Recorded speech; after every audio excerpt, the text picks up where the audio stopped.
அனைவருக்கும் வணக்கம். வாழ்க்கை வாழ்வதற்கே 2025ஆம் ஆண்டு ஒரு இனிதான ஆண்டாக நம்மளுக்கு நிறைய அனுபவங்களையும் நல்ல ஒரு வெற்றிகரமான வாழ்க்கையும் கொடுத்த இந்த 2025 நன்றி சொல்லி வழி அனுப்பிட்டு 2026 வரவேற்க தயாராகிட்டு இருக்கோம். இந்த நேரத்துல ஒரு சின்ன சின்ன கருத்துக்கள் அதை நம்ம கொஞ்சம் யோசிப்போமா? என்ன அப்படின்னா, நம்ம ஒரு செயலை செய்யணும் அப்படின்னு நினைச்சிட்டு இருப்போம். அந்த செயலை செய்யலாமா வேண்டாமா அப்படின்னு சொல்லிட்டு வெளிநபர்கள்ட்ட போய் நம்ம கருத்து கேட்கக்கூடாது. அப்படி கருத்து கேட்டீங்கன்னா, அவங்க செய்ய முடியாதத நம்ம செய்யறோம் அப்படிங்கிற ஒரு எண்ணம் அவங்களுக்கு இருக்கும்.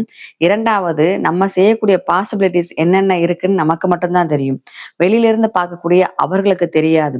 உள்ளே என்ன இருக்கு, நம்ம திறமை என்ன, நம்ம எண்ணம் என்ன அப்படிங்கிறது நம்மளுக்கு தான் தெரியும். அதை எப்படி செய்ய போறோங்கிற ஆற்றலும் நமக்கு தான் தெரியும். வெளியில இருந்து பார்க்கக்கூடிய அவர்களுக்கு தெரியாது. அவர்களோட கண்ணோட்டத்துல நம்மளுக்கு சொல்லுவாங்க. அப்ப அவங்க சொல்லி நம்மளுடைய வேகத்தை ஒண்ணு குறைச்சிடலாம். இல்லாட்டி அந்த செயலை செய்யாமலேயே நம்ம போகக்கூடிய எண்ணங்களை நம்மளுக்கு உருவாக்கிடலாம். அதனால வெளிநபர்கள்ட்ட யார்கிட்டையும் நம்ம இதை செய்யலாமா வேண்டாமா அப்படிங்கிற கருத்தை கேட்கிறத கொஞ்சம் தவிர்ப்போம். மேக்சிமம் நமக்கு இது சரின்னு பட்டுச்சா அதை துணிந்து செய்யலாம். செஞ்சு நம்ம அதுல வெற்றி அடைஞ்சிட்டோம்னா வரலாறாக போகுது. இல்ல தோல்வி அடைஞ்சிட்டோம்னா அது ஒரு அனுபவமா எடுத்துப்போம். எந்த ஒரு நாளும் தீதும் நன்று பிறர் தர வாராம். எதுவுமே நம்மளோட செயல்பாடுகள் நம்மளாலதான் இருந்துச்சு அப்படிங்கிற மாதிரி போனாதான் நம்ம வாழ்க்கை சிறப்பா இருக்கும் அப்படிங்கிறது என்னுடைய ஒரு சின்ன கருத்து. 2வது, நம்ம எந்த ஒரு செயல் செஞ்சாலும் நம்ம குடும்பத்துல இருப்ப கல்யாணமானவங்க அப்படின்னா கணவன் மனைவிக்குள்ள எந்த ஒரு பாதிப்பும் வராத மாதிரி செயல்பாடுகள் இருக்கணும். மேக்சிமம் அவங்க கூட பகிர்ந்துக்கறணும். வெளிநபர்கள்ட்ட நம்ம கருத்து கேட்கிறத விட நம்ம கணவன் மனைவிகிட்டையோ மனைவி கணவன்கிட்டயோ கேட்டு 2 பேரும் ஒத்து அந்த செயலை செய்யும் போது கண்டிப்பா அதுல வெற்றி நிச்சயம். 2வது, கல்யாணம் ஆகாதவங்க ஒரு செயலை நான் செய்யலான் இருக்கேன், இது செய்யலாமா வேணாமா, அவங்ககிட்ட போய் கேட்கலாமா இவங்ககிட்ட போய் கேட்கலாமா, நம்ம பெற்றவர்களை விட வேற யாரும் நம்மளுக்கு நல்லது நினைக்கக்கூடிய நபர்கள் வேற யாரும் கிடையவே கிடையாது. அதுக்குள்ள இதை நிச்சயமா ஆணித்தரமா சொல்வேன் நான் உங்களுக்கு. அதனால அவங்க கிட்ட அந்த கருத்தை கேட்டுக்கலாம். மேக்சிமம் நம்மளோட திறமைக்கு இதை செய்ய முடியும் அப்படின்னு என்ன உங்களுக்கு இது சரி அப்படின்னு தெரிஞ்சிச்சுன்னா கண்டிப்பா நீங்க சூப்பரா செய்யலாம். அடுத்து 2வது, நம்மளுடைய எந்த ஒரு பாசிட்டிவ் எனர்ஜினாலும் சரி, நெகட்டிவ் நம்மளுடைய மைனஸ்னாலும் சரி, அதை மற்றவங்ககிட்ட போய் பகிர்ந்து கொள்ள வேண்டாம்.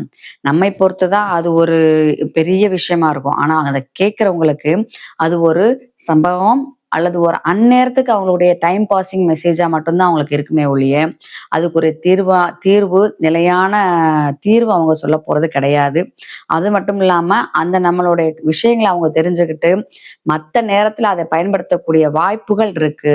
அந்த வாய்ப்பை நம்மளே மற்றவங்களுக்கு கொடுத்துடக்கூடாது. அதனால தேவையில்லாம நம்மளுடைய பர்சனல்ஸ கருத்துக்களை தனிப்பட்ட கருத்துக்களை மற்றவங்ககிட்ட போய் நீங்க பகிர்ந்து கொள்ள வேண்டாம். இதை கடைபிடிப்போம். அடுத்தது வந்து நம்மளால முடிந்த அளவு நம்ம எதிர்த்தாப்புல பாக்குற மனிதர்கள் எல்லார்கிட்டையுமே பாசிட்டிவ் எனர்ஜியை நல்ல ஒரு திறன்மிக்க ஆற்றலை நம்ம பரப்புவோம். கண்டிப்பா நம்ம என்ன வாங்கணும்னு நினைக்கிறோமோ அதை நம்ம கொடுத்தாதான் நம்ம வாங்க முடியும். கடையில ஓகேவாங்களா? ஒரு கடையில போய் ஒரு காயோ ஏதோ வாங்கணும்னு நினைச்சிட்டு போறோம். தக்காளி வாங்கணும்னு நினைக்கிறோம். ஒரு காசை கொடுத்து என்ன வாங்கணும்னு நினைக்கிறோமோ அதை கொடுத்து வாங்குறோம் இல்லையா? அப்ப நம்ம என்ன வாங்கணும்னு நினைக்கிறோமோ அதை கொடுத்தாதான் நம்ம அதை பெற முடியும். அதனால மேக்சிமம் நம்மளால முடிஞ்ச அளவு பாசிட்டிவ் எனர்ஜியை பரப்புவோம். நல்ல ஆற்றலை பரப்புவோம். வளமான சமுதாயத்தை உருவாக்குவோம். இந்த 2026ஆம் ஆண்டு அனைவருக்கும் சூப்பரா அமையும் அப்படிங்கிறதுல சந்தேகம் இல்லை. வாழ்க்கை வாழ்வதற்கே.